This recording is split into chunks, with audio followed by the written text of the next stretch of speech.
Hello everyone, good morning. চলে এসেছি আজকে একটা মিনি ব্লগ নিয়ে। আর আজকে একটু সকাল সকাল উঠে পড়েছি, কারণ মা বাড়িতে নেই, একা হাতেই সবটা সামলাতে লাগবে। এখন বসে গেছি জল বিস্কুট নিয়ে, এদিকে সোনাকেও খাওয়াচ্ছিলাম আর আমিও একটা বিস্কুট আর জল খেয়ে নিলাম।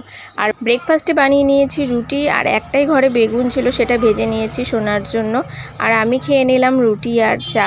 তারপর আবার লাঞ্চের প্রিপারেশন করতে হবে, তো আজকে ভেজ ছিল, তো ভাবলাম একটু মুগ ডাল আর সঙ্গে আলু পটল পনির দিয়ে একটা তরকারি করে নিই। এদিকে বসিয়ে দিলাম তাড়াতাড়ি করে ভাতটা হতে হতে আমি সোনাকেও স্নানটা করিয়ে দিলাম, কারণ ওর সময়টাও পার হয়ে যাবে। এদিকে রান্না আমার মোটামুটি কমপ্লিট, সবজিটা হয়ে গেলেই ব্যাস হয়ে যাবে। ওদিকে স্নানটাও এখনও করিনি। প্রথমে ঘরটা মুছে নিব, ঘরটা মুছে এদিকে স্নানটা সেরে এসে পুজোটা কমপ্লিট করে নিলাম। তারপর বাবাকে দিয়ে দিলাম লাঞ্চ, বাবা লাঞ্চ করে নিচ্ছে। ওদিকে আমি সোনাকেও খাইয়ে দিয়েছি, এখন আমি বসে পড়েছি লাঞ্চ করতে। চলো ভিডিওটি আজকে এই পর্যন্তই, দেখা হবে নেক্সট ভিডিওতে। আজকের মতন বাই।